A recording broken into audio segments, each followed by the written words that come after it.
Asmaira, do we start? Yes, please. Okay.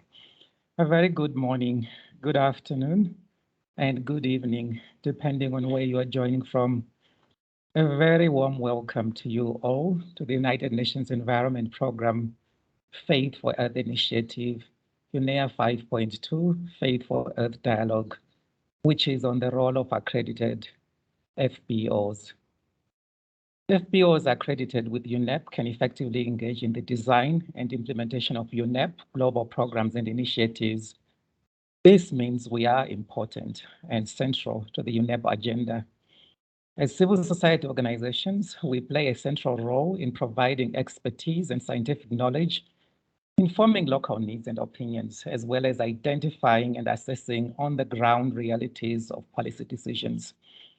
Public engagement on the environment by and with accredited FBOs to UNEP therefore adds unique value towards achieving environmental sustainability. Faith is our DNA, and we use this. If we use this, we can influence policy and actions both at UNEP and in our constituencies. I always say we work at the end of the road. It's easy to see a place of worship in the remotest parts of this world. We convene many people in our places of worship each week. Currently, there are 53 UNEP accredited faith-based organizations. And to inspire meaningful engagement, it is crucial to inform accredited FBOs of current and future UNEP policies and to provide a platform where members can exchange views and develop common ground to mobilize creative solutions to environmental challenges, hence this session. UNEA 5.1 approved UNEP new medium-term strategy, MTS, which outlines a trajectory of UNEP to strengthen the environment dimension of the 2030 agenda during the period 2022 to 2025. The three environmental crises of climate change, biodiversity loss, and pollution are at the heart of the MTS. The MTS presents an opportunity for accredited faith-based organizations to actively engage in the discussion of UNEP policies and programs, also to collaborate with major groups and stakeholders and influence thematic issues.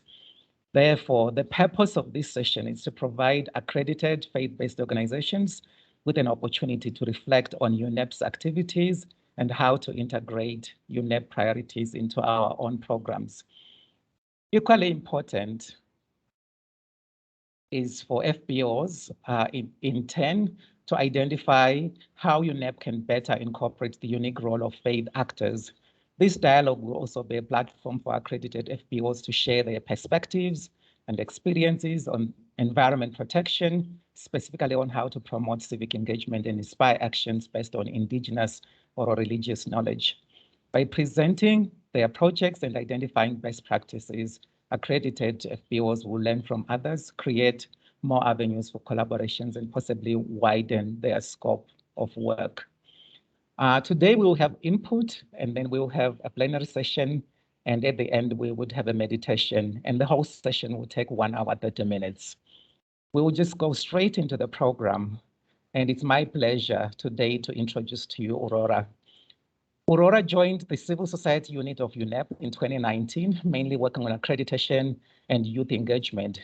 Before joining UNEP, Aurora worked for UNESCO since 2012, first in Paris, then in Nairobi, focusing on teacher education in sub-Saharan Africa.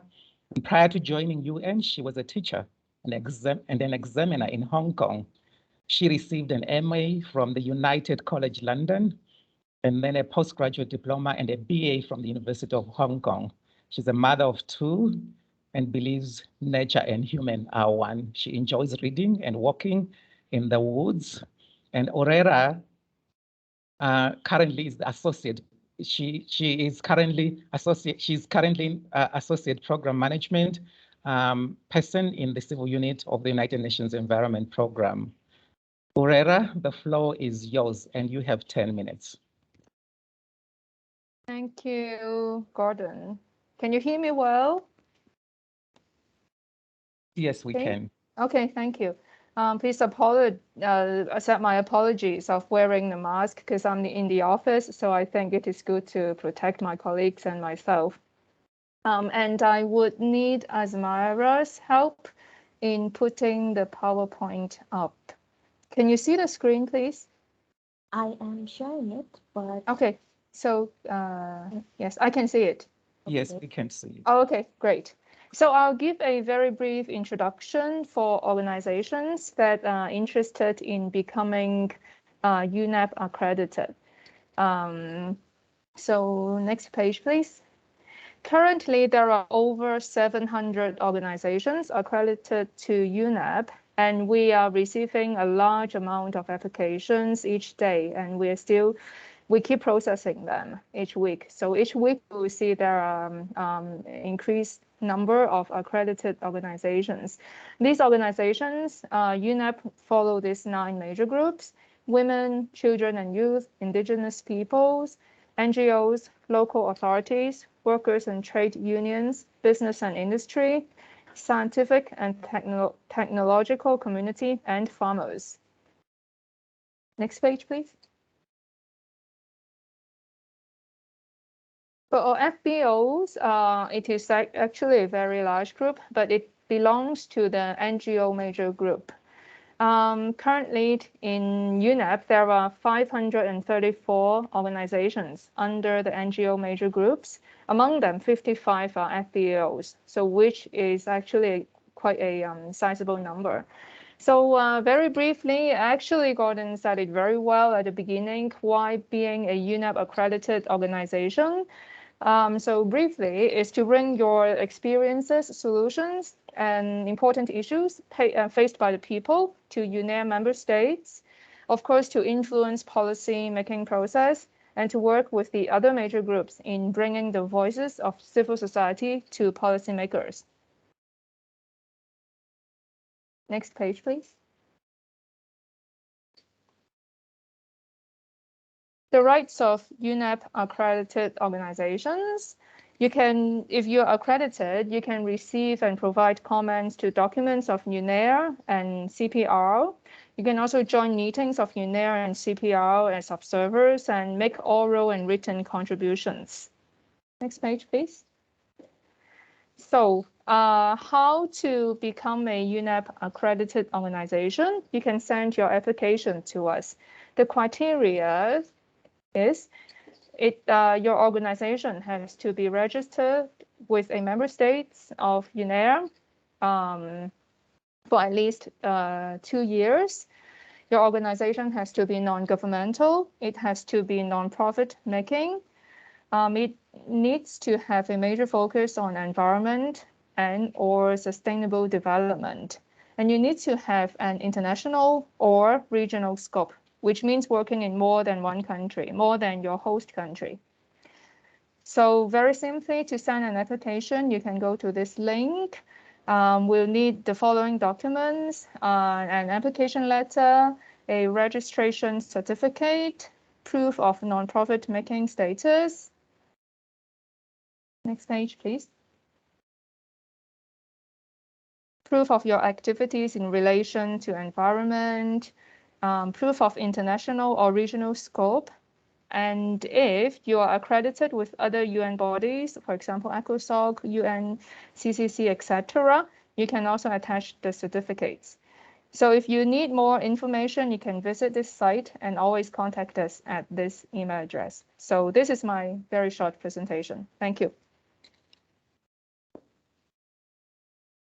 Thank you so much, Aurora, and thank you for providing that information to us on why it's important for us, for faith-based organizations to be members of UNEP and the benefits of accreditation that you ran us through, and the type of documentation that will be needed in the process, but also the contacts that you have provided.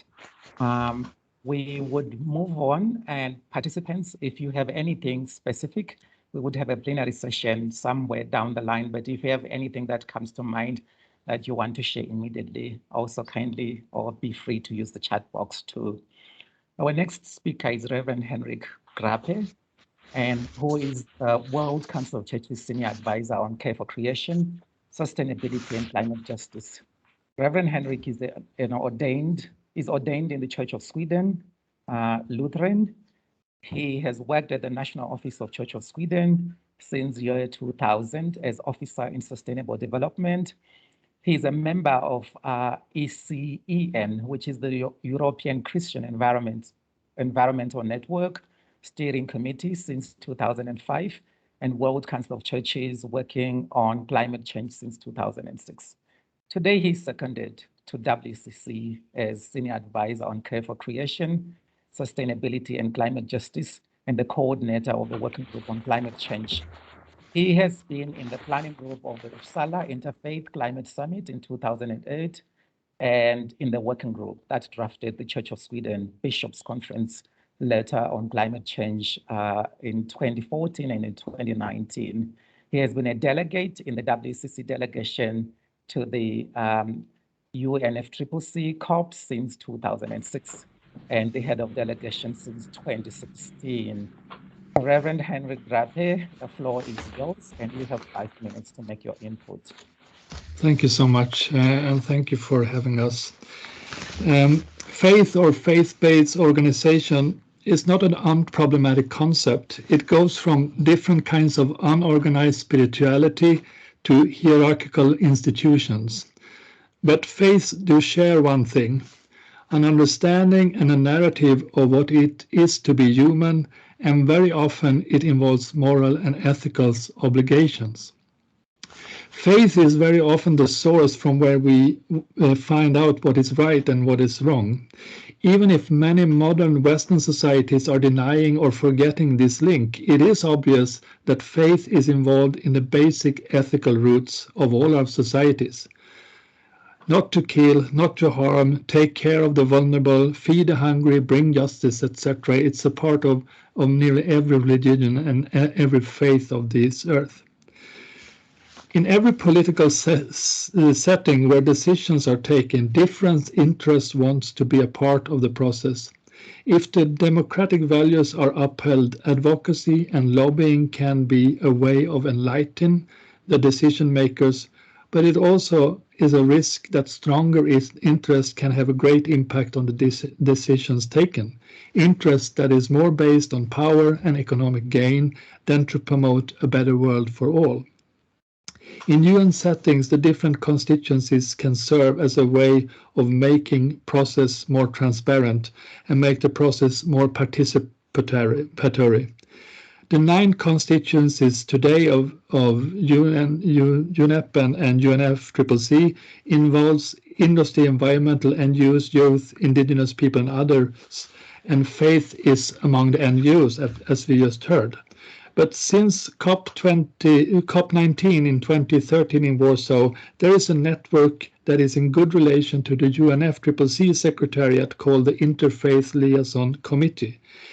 Even if faith is not a constituency, the UNFCCC Secretariat understands this Interfaith Liaison Committee as an unofficial official constituency.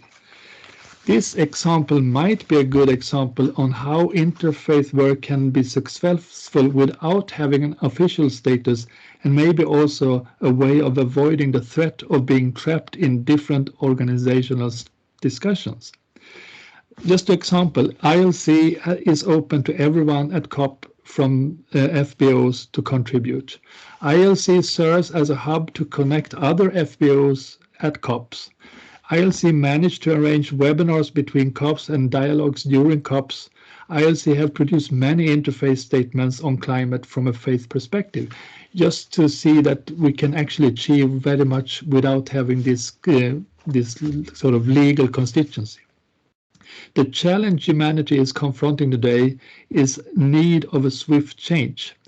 Those kind of transformations need to have a value-based driving force to become real. Faith is one important part of the value-based actors in our world.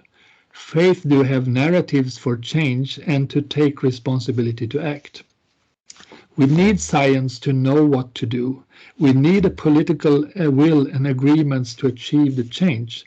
But we are often ignorant to the important part that is the moral obligation to act and the narratives that takes us where we want to be. I quote Gus Speth from Yale School of Forestry and Environmental Studies when he said, time ago, He said, I used to think that top environmental problems were biodiversity loss, ecosystem collapse, and climate change. I thought that 30 years of good science could address these problems. I was wrong. The top environmental problems are selfishness, greed, and apathy. And to deal with these, we need a cultural and spiritual transformation. And we scientists don't know how to do that. End of quote. I think that what we are doing at Faith for Earth UNIA meetings is highlighting the fact that the global sustainable goals are not in reach if we don't involve all people of goodwill. One of the pivotal part is faith. How we do it must be discussed, and in what way we contribute is something that we should think of. But there is no doubt that we must overcome the global threats that humanity stands in front of today. Thank you so much. Thank you so much, Reverend Henry Graffey. And thank you so much for the experiences that you share in terms of the role of faith-based organizations and how we can influence where we don't even have accreditation. In the example there of the Interfaith Liaison Committee of the UNFCCC and how faith-based organizations have been able to influence. It's really quite enlightening. So thank you so much. I think what I see here in the chat box is there is information here from Dr. Iyad, who says, do you not receive our newsletter? Please write to me or Asmira, and we will make sure you are part of our accredited FBOs. Which organization do you represent there? And then the name of the organization of the person who had asked is actually there. So it is information for all of us. And so thank you very much, Reverend Henry Graffey, for that information. And now we would move on our program. And next to speak to us is Peter Abbouri, who joined the Baha'i International Community BIC United Nations Office as a representative to Unep, Nairobi in 2019. His area of work include climate change and the environment, social and sustainable development, and recycling. In 2019, Mr. Abbouri worked with a team of experts and manufacturers to launch the Kenya Plastic Action Plan to promote circular economy. He holds an MBA from the University of Nairobi. He is also a private sector expert with experience of working with the East African Community, EAC, member states to enhance regional trade integration in the East Africa region. Mr. Abbouri was also part of the BIC delegation to COP26 in Glasgow, Scotland. Mr. Peter Abbouri, the floor is yours and you have 5 minutes. Thank you very much. The Baha'i International Community has had a fruitful record of engagement with the United Nations for many decades. We will continue to cement our relationships with all faith-based organizations to contribute to every intention of advancing environmental agenda in close collaboration with diverse partners and stakeholders. This is a very strong case to be made that whatever we want to achieve in society, whether peace, development, or advancing environmental agenda, we need to work with faith-based organizations. When we build on what is good in religion in its purest form, it can become a positive and deep source of true motivation in people to bring about change in an ever-advancing civilization. It is religion and faith, broadly conceived, that made it possible for humans to come together. Religious beliefs can assist in raising consciousness about one's role in serving humanity, either through environmental protection or preserving natural resources, because unless you have some overarching faith, some overarching narrative, humans have huge difficulties coming together. Religion has been at the center of successful communities for thousands of years. No society of any size at any point in human history has been without religion and faith. Therefore, FBOs are essential in contributing to unity of purpose. This is not to deny that the abuse of religion has and can produce fanatism, division, and conflict. On the one hand, this speaks to religion's profound power to motivate, and on the other, it speaks to humanity's ongoing tests with power and ego, tests which are not limited to the religious space alone. The key to eliminating religious conflicts and prejudices is for all FBOs to avoid a sense of superiority and self-righteousness, which too often makes us think that our religion is correct, while others are errant. So, and there are a couple of points of, to note about the contribution or the engagement of FBOs at the Unep space or the UN space. Our relationship between the UN and FBOs, and it builds on the point made, in the paragraphs above. The UN can provide a space for all religions to speak on an equal footing. The UN has no preference for one religion over another, and therefore is a neutral gathering ground for FBOs to unite in our efforts.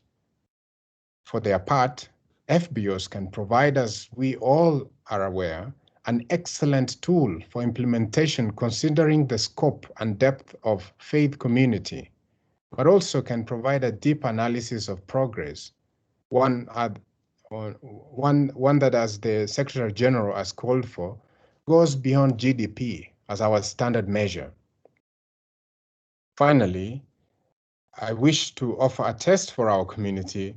We often fall prey, as we do all humans, to notions of identity, whether it is of sex, race, nationality, or religion, and yet this is a moment when we must center our primary identity as human beings as of the greatest importance to overcome the challenges humanity faces.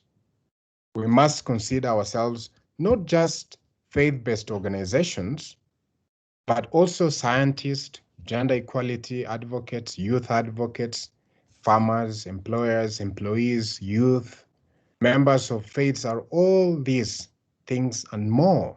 To the degree that we are able to overcome barriers of identity, we will be able to work in greater collaboration towards efforts which we all share, just as we all share this one blue marble circling the sun. Some questions for reflection that I would want to leave to all of you. Number one, can FBOs more meaningfully contribute to the construction of flourishing societies? What are the tools? Second question, how will relationships between FBOs, individuals, communities, and institutions need to be reimagined to more effectively contribute to social progress? And my third and last question, how can local or global efforts of FBOs be infused with a compelling vision of human prosperity that gives rise to a sense of common purpose? Thank you very much.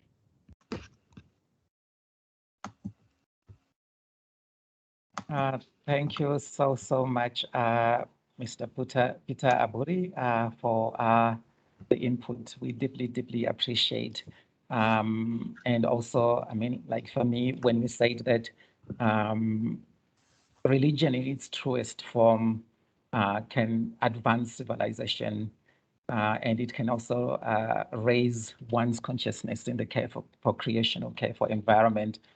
Very important inputs you made there, including the last three questions that you posed. Just also to say to the participants that Mr. Peter Abbouri's bio has been posted on the chat box, and continue to put in your comments and questions that you have in the chat box as we move on with the program. Now we would move on to the next speaker, who is Reverend Dr. Rachel Marsh, who is the Environmental Coordinator for the Anglican Church of Southern Africa, which Southern Africa for them covers South Africa, Lesotho, Namibia, and Eswatini. And he is also working with the movement known as the Green Anglicans. She's also the Secretary of the Anglican Communion and Environmental Network, and she hails from Cape Town. Reverend Rachel Marsh, you have the floor and you have 5 minutes to speak. Thank you so much, and welcome to all the participants this afternoon.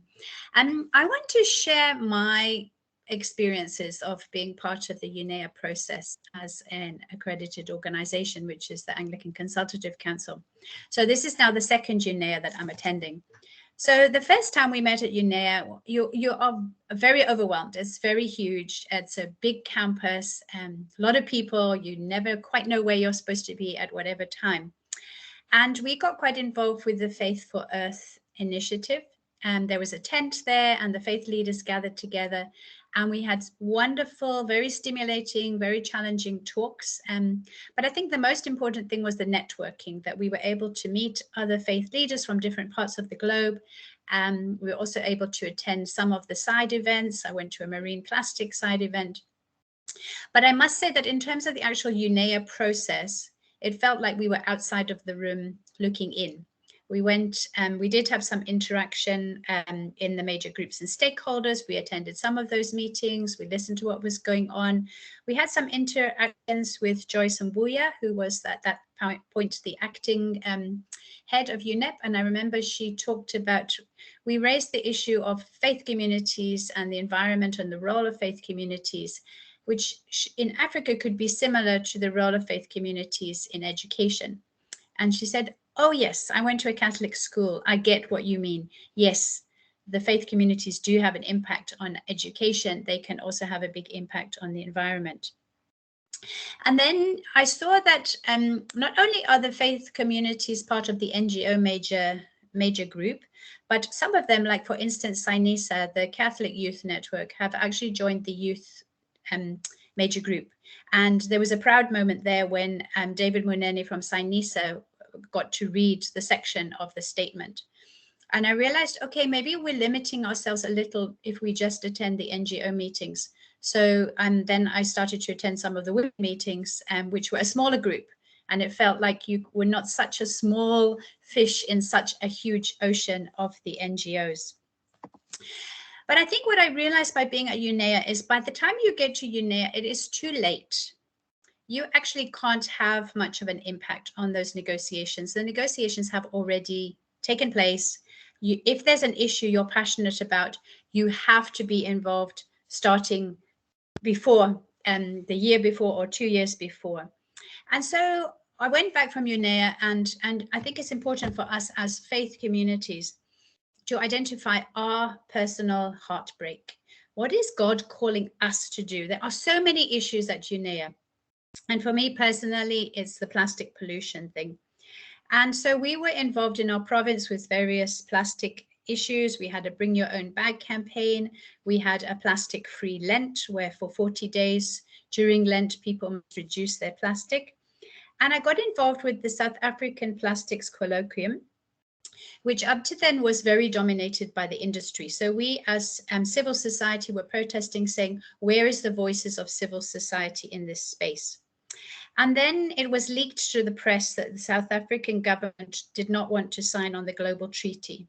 So together with Greenpeace, together with IUCN, 6 of us as organizations, we then sent a letter of protest to the Minister of the Environment, and she called a meeting with civil society and the plastics industry. And we explained why we felt passionate about this. Then I was invited to join the Unep Faith for Earth Interfaith task team on plastic pollution. And I thought twice about it because you have so many meetings in your life, but I thought this is the one issue about which I'm very passionate. And then what I realized is when you go back to your national level, if you can say you are not just representing one denomination, the Anglicans, you are in some way representing the interfaith community, because I could say I am a representative on the task team of UNEP's Faith for Earth. And then I found that it opened doors. People were like, oh, okay, attend this meeting. And so a few days ago, we were actually invited. There was just about 10 of us, 12 of us were invited by the Minister of the Environment, where she announced that she was decided that they were going to sign the treaty. So there was an acknowledgement of the role of civil society and the interfaith. Other opportunities for getting involved, I think what we have found is very helpful. You sit in these meetings and some of them are very long and sometimes you are very lost. You don't know what's happening. And we attended the medium terms goal planning, but go to those meetings with 1 or 2 issues you want to bring. So for us, we went to that meeting, we said, we need to raise the issue of the waste pickers, because we don't see informal waste pickers' voices in this process. And as the Anglican Communion, we have also made a commitment that we will raise the voices of Indigenous people. So when you go into those planning plot points, so we chose to go into one of the groups on the voices of Indigenous people. And actually, there was only 4 people in that group, and 2 of us were Anglican, as it happened. So we were able to then push very strongly that the Indigenous voices should be strengthened. And then the second opportunity, there was a meeting we had where the Inga Anderson was present speaking, and you have the chat facility. And we had a situation in Namibia where a Canadian mining organization, Recon Africa, had just come in. So I put something into the chat to say, is the minister aware of Recon Africa mining taking place in Namibia?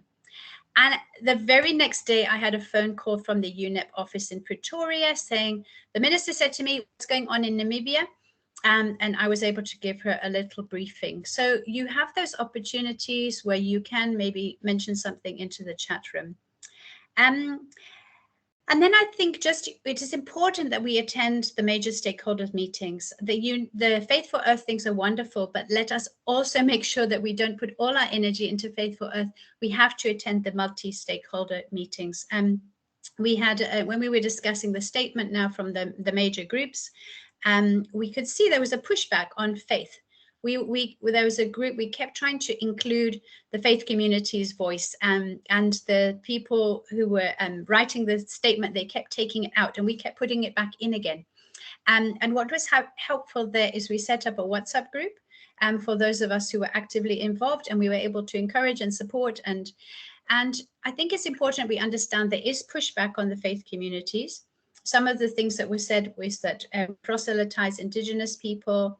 We have done 500 years of colonialism. They're worried about fundamentalist groups. Some of the worst presidents on the planet in terms of environmental issues are supported by faith communities. So it is not that we are welcomed with open arms into the Unep major group space. We have to earn our space. And I think we do that by building relationships and showing that faith can make a difference. So I think the messages I would like to say is, if you're an accredited organization, get involved in the major groups and set up WhatsApp groups so you can support each other, because sometimes you'll be very lost. You won't know what's going on. And use the opportunities, use the chat room, put up your hand, but follow your heartbreak. What is the issue that God has put on your heart and on your faith community? And keep pushing, and you will make a difference. Thank you. Thank you so much. Thank you so much, Reverend Rachel. You said quite a lot and quite a lot of important points. And so it's very good that we have had people that have been involved in this process, and not only in Faith for Eighth Initiative, but also in other processes within Unep. And that's very, very important. I think the key takeaway for me from what you're saying is actually what you say there at the end, which is follow your heart. Like you identify plastics as your pain point. So when you go into this, like you say, go with 1 or 2 issues that you need to follow. And I think that is very, very important to find your passion and find that pain point in you, because when you speak with passion or when you work with passion, you can actually be able to influence change.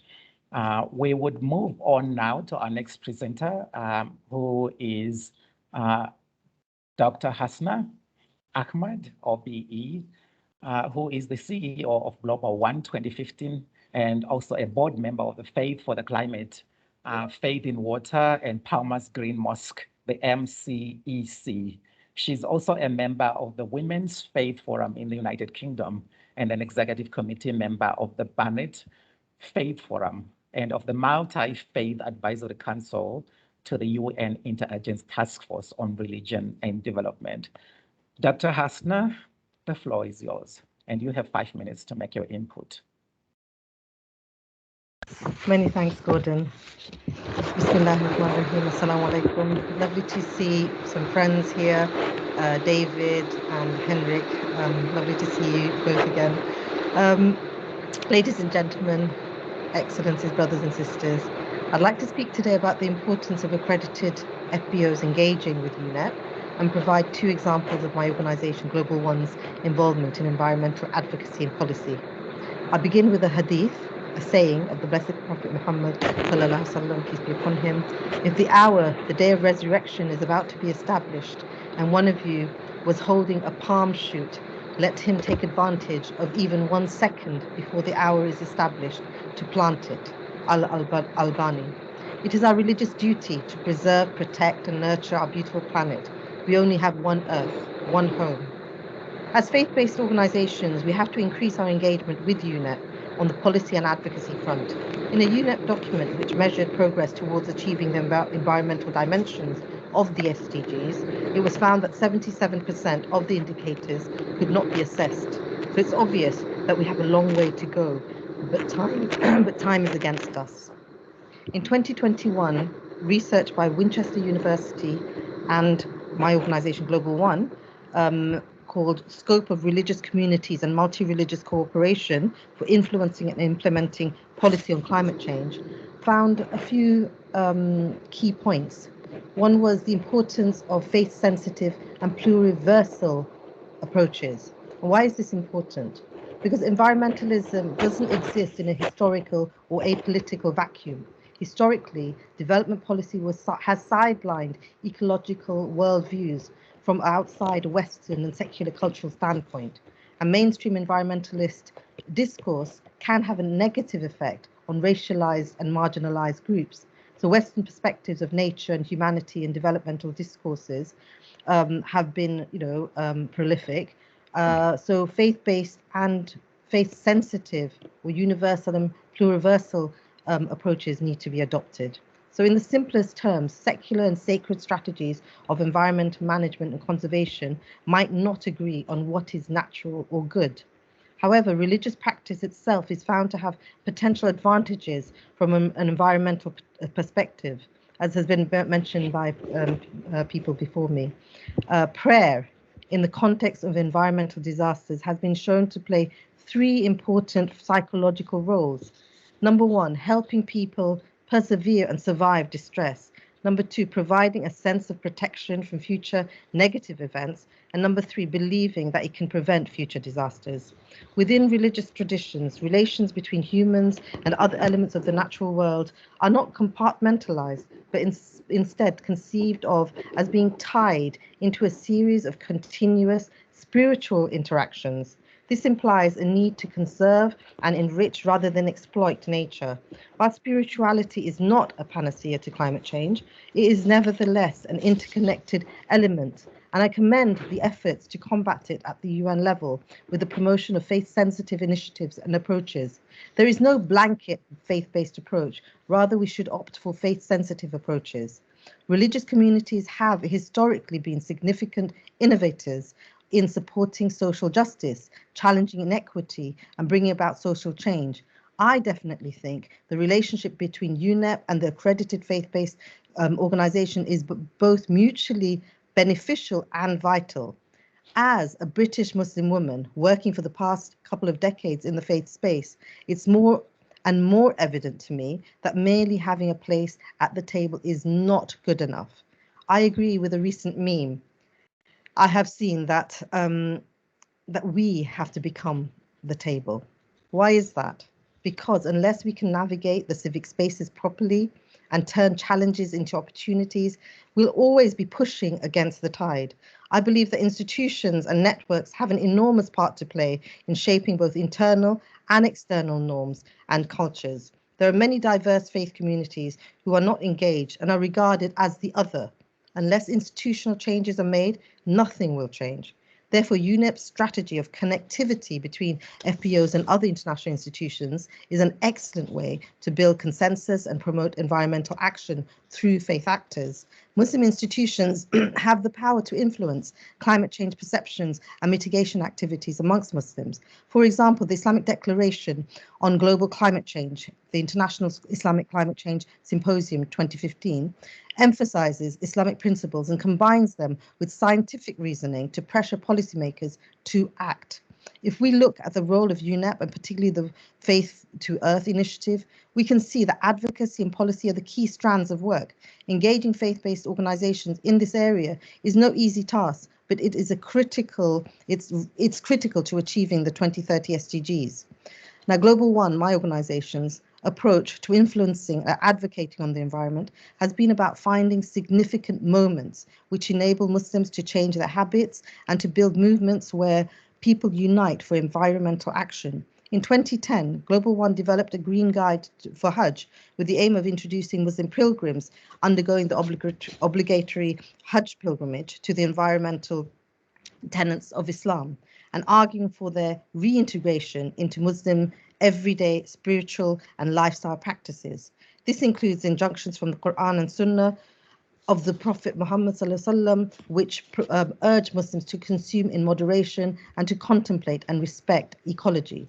In 2020, Global One developed a new project to complete a second version of the guide, which was launched last year, entitled Green Guide to the Hajj and Umrah, as part of the Ummah for Earth network. The new guide has been written in accordance with the UN SDGs, in particular Goal 13. And therefore, Global One's aim is to use key events such as Hajj and Umrah as pivotal moments for change in Muslims' lives, guiding them towards more sustainable practices in their lives following their pilgrimage. The Green Guide itself contains recommendations for both individual pilgrims and Muslim communities as a whole, from education on environmental subjects to prayers and religious reminders relating to Hajj. Now, Global One is one of the founding members of Ummah for Earth. The Ummah for Earth Alliance was formed in recognition of the need for more Muslim voices and youth in particular to be represented in the global climate movement and is now made up of 12 organizations and 4 individual allies. Since our launch, Ummah for Earth's main focuses have been highlighting the intersectionality of the Islamic faith with the responsibility of the Muslim Ummah towards climate change among our global audience, raising awareness of the impact of climate change on our future, inspiring and motivating our audience to make small but meaningful changes in their behavior towards a more sustainable lifestyle, highlighting stories of climate vulnerability and impact, promoting community-led sustainable solutions, and representing young Muslim voices at regional and international environmental and climate events. So far, we've reached millions of Muslims around the world through digital and social media campaigning, with 100,000 of them signing the Ummah for Earth pledge to be part of the movement and several thousand participants in our sustainable lifestyle activations, most notably during Ramadan. We were present at COP26 in Glasgow last year, representing the voices of all our pledge signers, calling on global leaders to enact more equitable, just and ambitious climate solutions. Another campaign that Ummah for Earth organized last year was the publication of the Green Guide, as I mentioned, and the release of a smartphone application with it, which is aimed to encourage pilgrims to perform the pilgrimage in the most eco-friendly way. This year, we are working on developing the skill and agency of Muslim volunteers and community organizers from around the world to implement community-led climate solutions through the Green Mosque Initiative. So to conclude, I think we need UNEP's assistance from a capacity building and connectivity point. I do hope UNEP will be given a larger budget and more human resources to take on the mammoth task which is ahead of us. Inshallah, together, united and in solidarity, we will get there. Thank you. Thank you so much, Dr. Husna. Really important nuggets, and yeah, it runs deep in terms of what you're sharing. Also, in terms of the work that you have managed to do and the work that you're actually doing, not only on the ground but even using social media and technology and mobilizing, and so that's really fundamental. And thank you for sharing. Thank you for sharing that. And yeah, I am overwhelmed. Thank you. And now I'm glad that we have been able to move through or to plow through the inputs as fast as we could. And so thank you so much to the presenters for keeping on to time. That gives us an opportunity to dialogue a little bit more. But what I also deeply appreciate is that there are many who are on the chat box sharing examples of how they are working and the importance of the role of faith-based organizations, and some highlighting your experiences in terms of how you're working at the, I'm sorry, there's a helicopter. I think it will keep me passing by anytime from now, sorry. I'm joining you from Nairobi, not Addis Ababa. Okay, so it has passed now, and I think you can hear me clearly. And so it's time for us for question and answer, but also for comments, but also for contributions. So comments, inputs in terms of the work that you're doing, but also in terms of where you see the role of faith-based organizations in terms of what can we intensify, what are those gaps, and how can we fill in those gaps, and how we can also coordinate and work together much more, and how we can actually maximize on this space in Unep Faith for Earth. And so I will start by taking questions for those that have raised their hands. And then I would be looking at the chat box, and then I'll be bouncing this, the information in the chat box to the plenary as we go on. So I'm not really sure if I'm able to see all hands, but at some point I saw in the chat box someone by the name Rachel who won. Yeah. Was it? Okay. There was actually a previous hand, Cecilia. So I'd like to invite her to ask her question. That's really good. So we would have Cecilia, and then we would have Jacqueline Nakiwala, and then Richard Jordan and Teresia Gitao. So in that order, we will take the first 4 questions or inputs or comments. So yes, in that order. Cecilia, Jacqueline, number 2, and then number 3, Richard, and Teresia, number 4.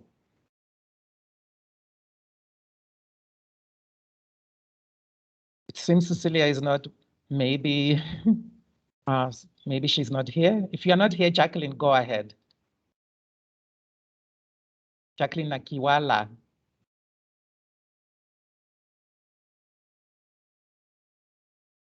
Jacqueline, can you hear me? If not, Richard Jordan, you can go ahead. Thank you very much, Gordon. This is a most useful briefing, and the whole series is very useful. My question concerns food and food for digital nomads. I'm a digital nomad joining the meeting here. Many of us are coming from all different locations on the planet. And since food involves our traditions either in what we should eat or what we should abstain for during, for example, the holy month of Ramadan, could Unep faith-based organizations consider a working group on diet for digital nomads? Thank you very much. Okay. Thank you so much, Richard. I guess that's a recommendation, and we would note that. Maybe we might not be able to digest it through, but I think at some point we would come to all these inputs and see what would be possible and not possible, unless if somebody in Unep Faith for Earth would like to say something, or if any, other people might want to concur with that. But I think it's a good suggestion. The next person online is Teresia Gitao.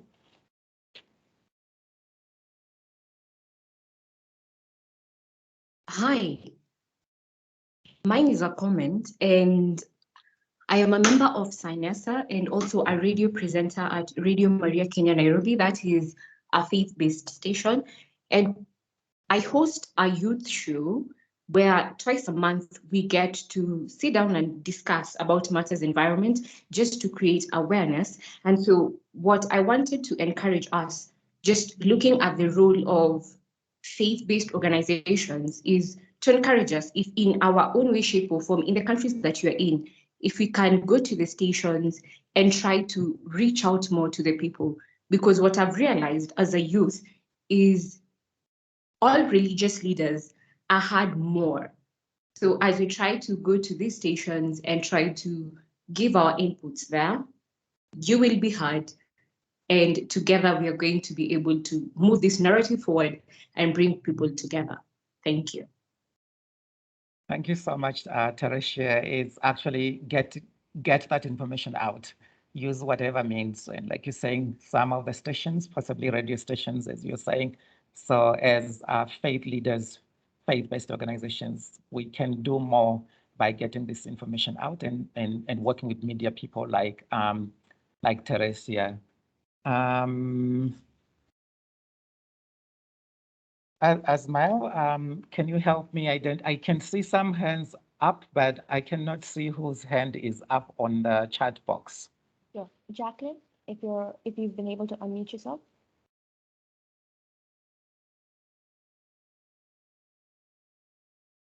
Okay, Jacqueline, we can't hear you. So while you sort out your issues, Cecilia, coming back to you.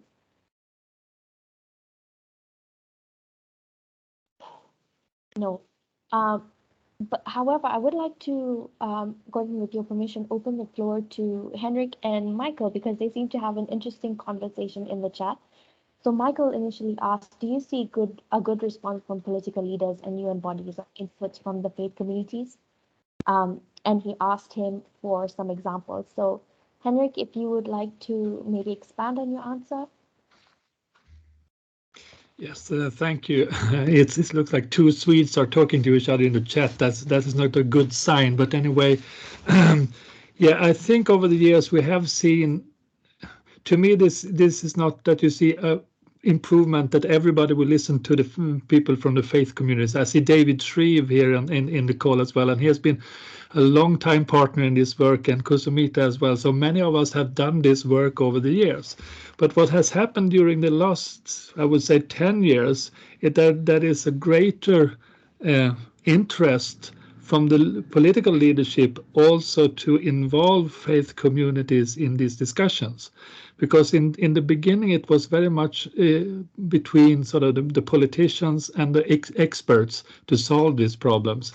Now we know that this is a kind of existential threat that involves all kind of humanity's way of being human on this earth, so to say, and that involves our faith systems as well. So I can see that this kind of dialogue is also very much is higher on the agenda now than it's been before. But of course, this can be improved. And I think that every kind of interfaith initiative that we are seeing, and there are many of them in this world, we should be very supportive to them, because in the long run, I think they will go together to have the impact on this different kind of institution, if it's UNEP or if it's UNFCCC or if it's something else. I think this kind of work is strengthening our cause, so to say.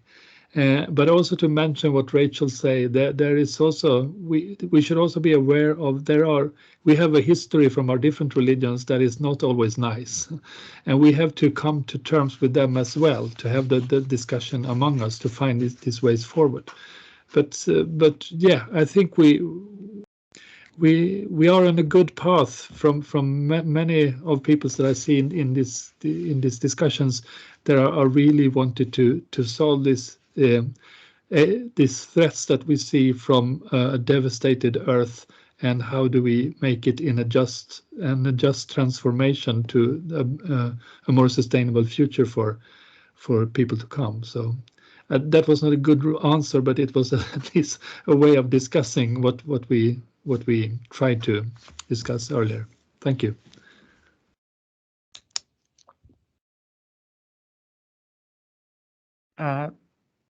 Thank you so much, Reverend Henrik Graffey. I see, do I see two more hands? Suku. Sorry, okay, let me see if I.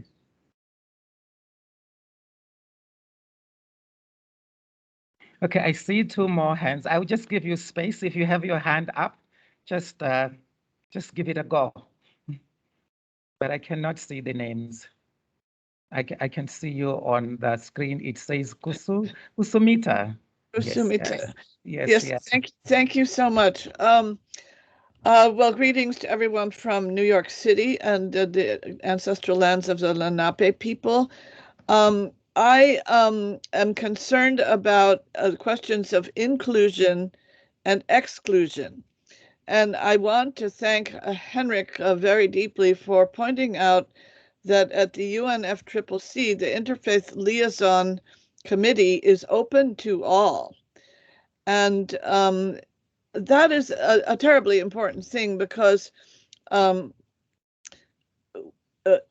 in some other contexts, and Rachel raised this concern, if the faith communities were to have their own major group, and Henrik also warned about this, and I don't have a final, well-considered position, but we want to raise concerns that there's a possibility of certain groups trying to dominate, because I would like to ask, I'm an academic in religious studies, and I'm very, very familiar with the baggage that the term religion has. The term faith, spirituality, religion, all these words have different implications and sort of political and historical baggage.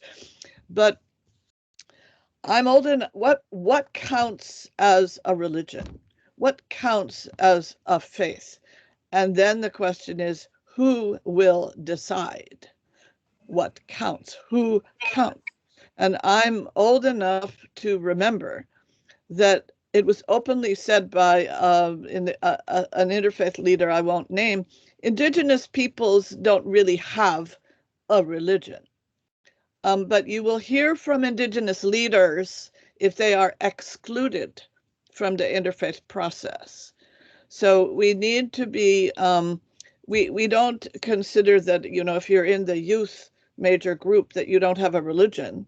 So if you're part of an indigenous group, that doesn't mean you don't have a way of relating to the sacred. A religion or a faith, a spiritual path, is a way of relating to the sacred. And as Henrik, and I'll finish now, so I want to thank you so deeply for pointing out that every religion or faith is ethically constituted. So if we're saying, and it's giving us a way to practice and experience our connection with the sacred. So if we say there are the faiths over here and there are the indigenous people over there, that is a problem, and I'm still seeing that happening. So I will end there, but these are very serious concerns about who's in and who's out and who's in control. Thank you. Very, very important reflections there, Kisumita. Really, really appreciate. And I think that also addresses one of the major goals and objectives of this session. I am actually reading the first one, is how do we engage effectively with major groups and stakeholders? And then they say, discuss the pros and cons of FBOs being recognized as a standalone group of stakeholders and how to approach any sensitive issues that emerge. And this, what you're actually saying, actually, it's a question related to that. And yeah, and it is very, very important. And I think for the others that will be reflecting or making input, it would be very important if you would be able to kind of like address or just go that line as well in terms, because it's a reflection that we need to have possibly from now going onwards. And I think it is a very important reflection. I see Kudisya. Sorry for mispronouncing your name. I can see you already coming to the mic. Thank you. Hi, thank you so much. Just a quick comment, really fantastic session. I work at the Institute of Ismaili Studies in London, and I work in, I got interested in this work in the last 5-6 years. I think something which has been mentioned over the course of many, the discussion that I'm seeing is how important the faith community is important, not only as a stakeholder, as a world stakeholder, but also when we look inward towards our own, the constituencies that we represent, and in creating awareness among them. And I think that's something, and that is what gives us the clout as well, the influence that faith, leaders have over their own constituencies. And I don't think we should, and I'm sure nobody is underestimating it, but I don't think it has been underlined in the same way either. And I think this is a pivotal moment where we can really capture it by creating that awareness. And for that, I think the right kind of education, the right kind of access to information is really important, and scientific information and education. That's something that I see when I read and look at the scholarship, especially coming from faith-based research centers. I find it's lacking. Especially scientific information and research. So that's what I wanted to share. Thank you very much. Thank you so much for that input. Not to forget the internal as we do advocacy towards the external, but really looking at who we are and that power and the value and the advantages that we have by working and bringing our constituencies as we work externally. Very, very important. I see David Fletcher. You have a hand up. It's David Fletcher with Brahma Kumaris, and I wanted to appreciate all the speakers and the comments that have come forth so far. Many people were talking about, the importance of working together and working in interfaith coalitions, and I think that's so important. But also the last speaker really echoed something which I was thinking is this whole sense of, as faith-based groups, we're not only faith-based people. As I think Peter said earlier, we're also scientists, we're also farmers, we're also gender equity advocates, etc. And to spend the time with our own constituencies working with us, that this is a value base, this is an ethical change, a change of consciousness that really needs to happen throughout the entire population of humankind. And we need to work with our own constituencies on that kind of change. And then there will be other avenues for their voices to be heard, whether it's in groups of scientists or groups of farmers or groups of gender advocates, etc. So I think that work with our own constituencies is really important, how we all relate to the sacredness of the earth and the sacredness of life, and how do we bring that in. So lots of wonderful things. I also appreciated the power of prayer that was talked about, and those very practical lifestyle things we can do around moderation of consumption and simplifying our own lifestyles, etc. So I celebrate all that's been shared so far. Thank you. Thank you so much for those valuable inputs and driving the points home and hammering on them. Very, very important. Now I would ask Swagata, but after Swagata's input, I will go back to the panelists just to ask you, what are you hearing? So you can begin to think. I will just ask the four of you just to reflect on what are you hearing from the plenary discussion. So Swagata, the floor is yours. Thank you, Gordon, and I must say that this has been an absolute delightful and a very insightful session. Thank you so much.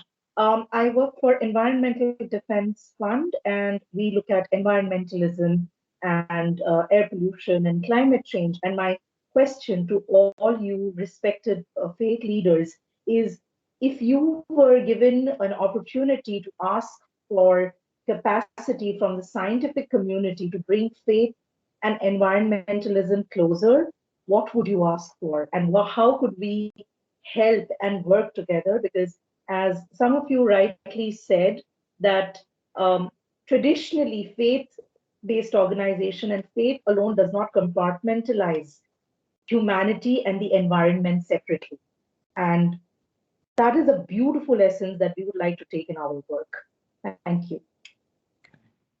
Thank you so much, Swagata. A very powerful question there. what would be the ask to the scientific community in terms of bringing science and faith together. And so now we would come to the panelists, and they will be responding to that question, but also making comments on the plenary and the chat box on what they are hearing. And maybe just trying to, maybe we can start from the last presenter going backwards, if it's okay. Dr. Husna. Thank you for that, Gordon. One reflection that I had was, for me, I was really inclined towards having a separate major group of FBOs. But after having heard Kusumita and Reverend Henrik's sort of input, I'm having second thoughts about that, because I do recognize, we've got the Multi-Faith Advisory Council to the UN IATF on faith and development. And what I find there is that, there's a lot of pressure on the FBOs to be attending meetings, and, you've got certain FBOs that are being pulled in so many ways. So sometimes, whether that's a good thing or not, without capacity, without some sort of support, I think, that is a question that needs to be raised. But then again, when you think about 450 or so NGOs within the major NGO group, and then, you're saying 50 or 55 is a good number of FBOs. I'm not sure that it is such a big number. So will they get immersed within, the NGO group and lose their voice to some extent? So I'm sort of, I think we need to give this a lot more thought and figure it out. And I saw that Dr. Iyad put on the group chat a question about whether there should be some sort of coordinating team among the 50 or so FBOs, accredited FBOs, to support and help and move this forward. And I think, it's always, when you give people a task, then people do stand up to the challenge and do move forward. So that might be something, if having a small group just to initiate and see how it goes, and then have a review. And if it doesn't work, it doesn't work. But I think that might be a way, because I did put some inputs into what Unep wants. There was a document that was going around, and people were having opportunities to have input. And I noticed that the faith groups had given some inputs in one consultation, but I don't know how much that was really taken on board. So that is a fear about how much is brought in. In terms of Swagata's question about science, we have an organization called IFES, which is, Dr. Fazlun Khalid, who's a guru in this field, and he's always been pushing for that marriage between science and ecology and faith, and really been pushing on that. So I think these things are happening, and if there's any way, Swagata, you have some suggestions, if you could share it with the Faith for Earth initiative further and see how we can work together, because I think that's something really important. And then finally, we've got Al Mizan, which is a new program under Faith for Earth, which is focused on Muslims and how we can move forward on that. So I think that's something that's a good initiative, and I'm really delighted that that's been taken. But that's it from me. Thank you. Okay, thank you so much, Dr. Husna. And if I hear correctly, it's it's hard to chew in terms of the reflections that you, in terms of separate major groups of FBOs and what the pros and cons would be. But if I hear you correctly, you were also for the coordination team, in terms of moving forward, so that we are able to coordinate maybe, and then see how it goes, and then we will be able to evaluate in the future. But I think you are right there in terms of we need to continue chewing the cud and really seeing what comes in terms of whether we would need a separate, to be a separate entity within the major groups. So thank you. Reverend Rachel, what comes to mind? What are you hearing? Thank you very much, Gordon. I think I would also like to reflect on Dr. Iyad's question, because I think that's very crucial. What needs to be done by FBOs to strengthen their role in the policy dialogue? Do we need a coordination team? I think we need to think about how we position ourselves. I mean, we don't all need to be in the NGO group. And the one question I'm not sure of I would like to understand is, if you register as an accredited organization under NGOs, are you then able to be active? Say in the farmers group, you've got a member of your delegation who's a farmer. Can they then put all their energy into the farmer group? If myself as a woman, can I put all my energy into the women's group? Because you find some of those groups are smaller. And I think particularly now with limited access, there's only floating tickets. If we had been registered with one of the other groups, maybe we were going to have more of a chance of getting into the room. I think personally, I am in agreement that we should not be pushing for the FBOs to be a separate major group. I think that could end up getting us into a difficult situation where we might run the risk of being taken over by fundamentalist groups, who could very easily start accrediting multiple groups, and then we end up in a difficult situation. But I think we do need to recognize ourselves as a subgroup.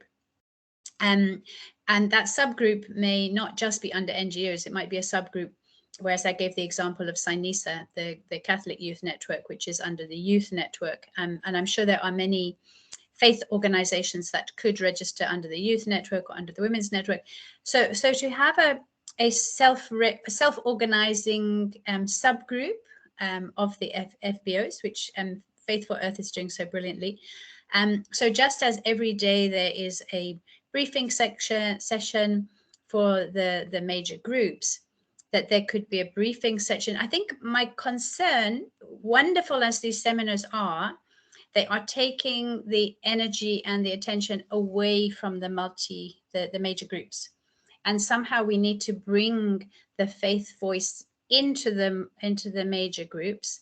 So maybe a coordinating team, it would be very helpful, like for the next UNEA, maybe to have a daily briefing, just to say, these are the issues coming up. This is where the faith can really have a good pointer. This is the country that is maybe holding back. That's a very strong Catholic country. Where are Catholic organizations, can they push? Or that is a Buddhist country where, so that we can help to push those countries that are sticking. Yeah, so this is just a stream of consciousness. But I think what I'm trying to say is I would not be supportive of a separate major group, but I think we do need some kind of a subgroup for the FBOs with some kind of coordination that will help us to find our way. I called it the maze of the UNEA. It is a very confusing place to be, and you are bombarded with information and way too many emails, and sometimes you've no idea where you should be or where you could have an impact. So yeah, coordination would be helpful. Thank you. Thank you so much, Rev, for that input. Possibly no separate major group, but a subgroup. And you give a very good example of SINISA there. And then maybe the possibilities for us to have a coordination group, agreeing or concurring with Dr. Husna there as well. Mr. Peter Abbouri, what reflections come to mind this far we have come on this online dialogue?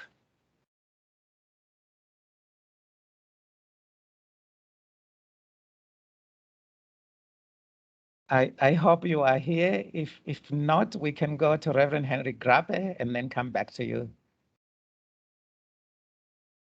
Mr. Abbouri? Okay. Yeah, yes, please. Sorry, I'm here. Okay. Sorry, I was Just go trying ahead. to get back my microphone. Sorry. Yeah, so I think I share the views that, the FBOs, the way they have been, categorized and sometimes put just on one corner, it doesn't really sometimes helps. And sometimes you feel that there is somehow a sideline kind of a feeling. So is there a way that there could be more integral way of engaging the FBOs so they become part and parcel of the process rather than, being asked to say, you contribute to a very, I'm not saying to a very small topic or a small agenda, but sometimes the main meat is not really shared across so that we become part of the baking and that process. So I would want to envision a space where that we are part and parcel of that process, and we are part and parcel because the challenges we face. My internet dropped. Your voice is coming My through. internet dropped. We can hear you, Mr. Abbouri. Oh.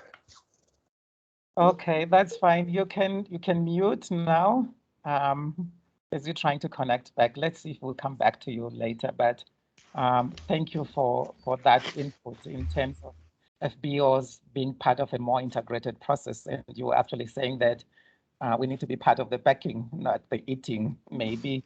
So now we would move on to Reverend Henrik Graffey. Any reflections or thoughts? Yeah, thank you. I think I have such a wise panelist members here, so I don't have to add so much. I think I agree to most of what has been said. When it comes to science and faith, I think that is an important part of our job to do, to actually have this dialogue between, say, science and faith. As my quote in the beginning was that science are doing their thing, and we as faith also have to be in dialogue with this, because we bring another dimension to that discussion. So the more we can do faith and science together, the better the outcome will be. I also think that we should remember that people of faith, they are also decision makers. They are also indigenous people. They are also farmers. They are women. They are youth. So we are cross-cutting every kind of these constituencies of these major groups. So it's hard to say that if you, how should you be to be just a faith member of that group? So I think that that's something that we have to sort of think of before. I think what faith can contribute is actually the existential value issues that are not so often pointed at in this discussion, because we are living in the sort of the domination of the discussion is very much on economic values. The economics are very much what is at stake.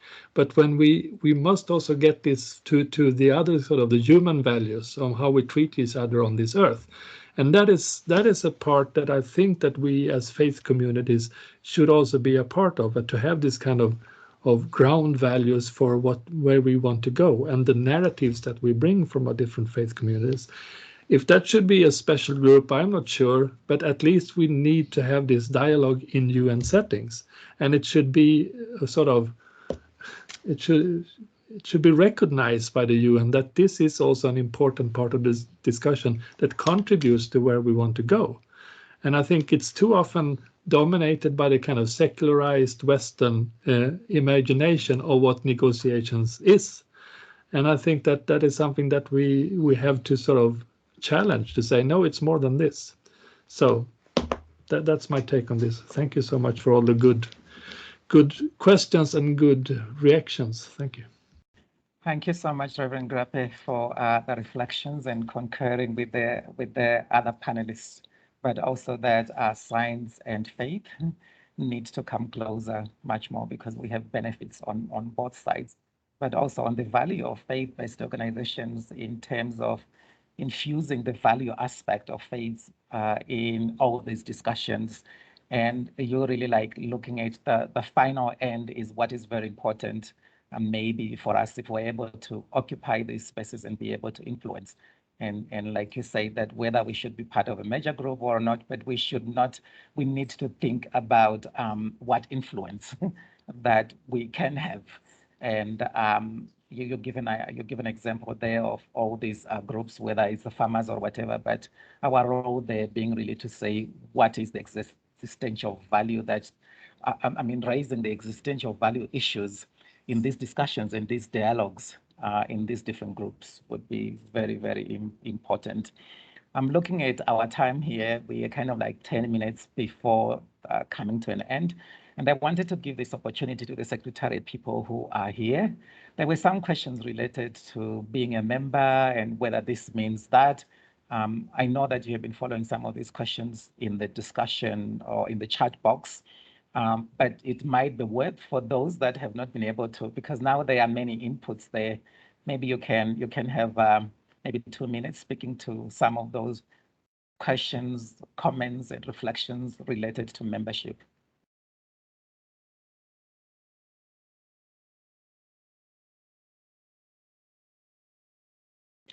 Is there someone from the Secretariat who would like to speak? I saw Dr. Iyad is here, Asmail, and the others. I think between yourselves, you can decide who then can speak.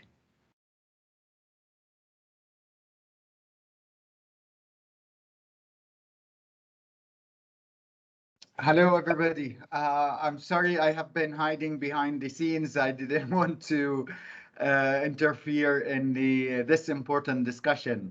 I don't know if I see David Fletcher has a hand up. I'm not sure if it is an old hand, but I just posted something on the chat, which is proposing that we will facilitate the creation of a global coordination team for the faith-based organization, the accredited faith-based organizations, and then dedicate focal points to engage with the different sectors of the major groups and stakeholders. So we would have 9 focal points, making sure that they attend meetings of the different sectors and so on.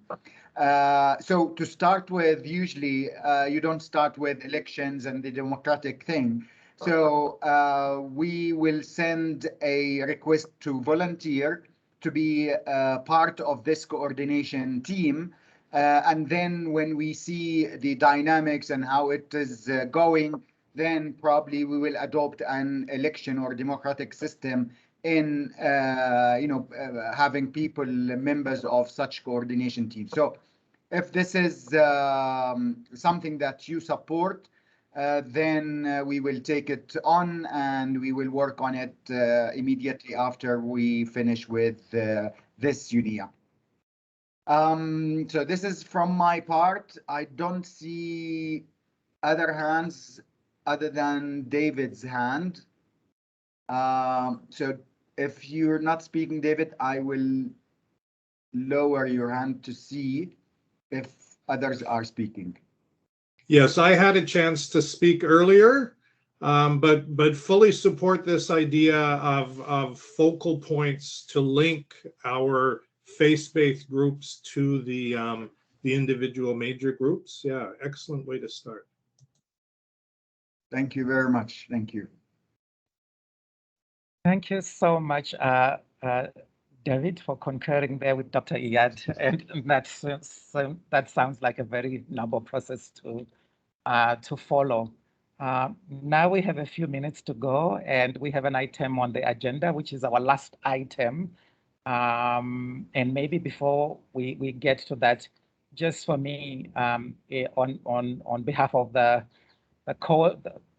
team that has been coordinating, but also on behalf of the speakers, really to appreciate you all taking time to participate and input into this process, but also a big thank you and big pam, as we say in my country, to Unep Faith for Earth initiative. Now to move on towards the end, I will leave this time to Aneta to lead a process of closing for us. Aneta? Yes, greetings of peace. And thank you very much for this very insightful, inspiring, and inclusive dialogue. Thank you for this opportunity. So now I would like to invite everyone for a moment of personal reflection. So just sitting quietly, reflecting on everything I've heard. Can I find the inner space deep within me, where there is peace? I go on the inner journey and I connect with my eternal peace and silence within. As my thoughts slow down, my awareness awakens. Awareness of my true self, the inner being of light. Awareness of others as peaceful beings, awareness of the web of life, awareness of the call of time, awareness of my true purpose. In this peaceful silence, I rediscover and empower my, my compassion for all.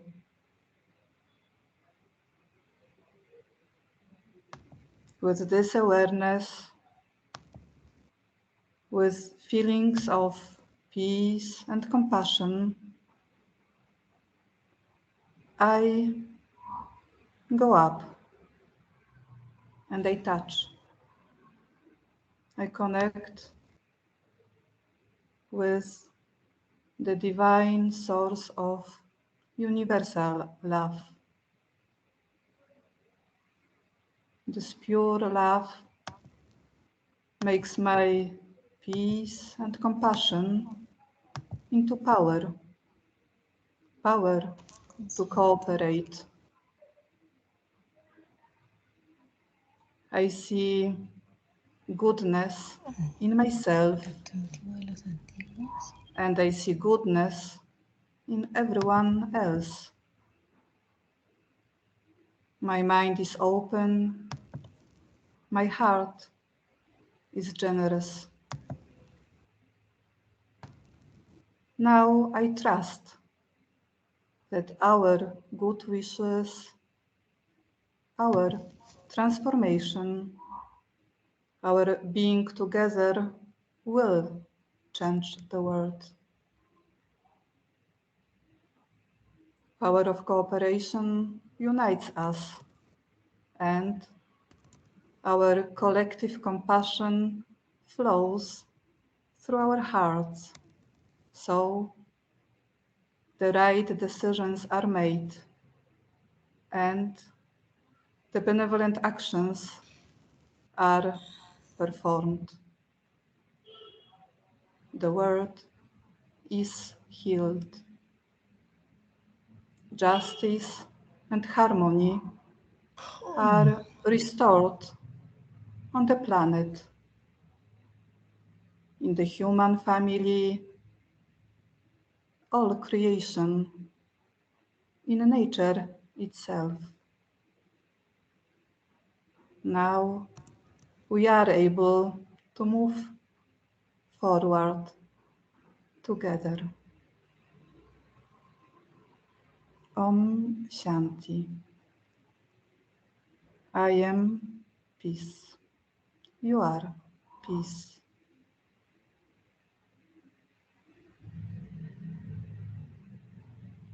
Thank you.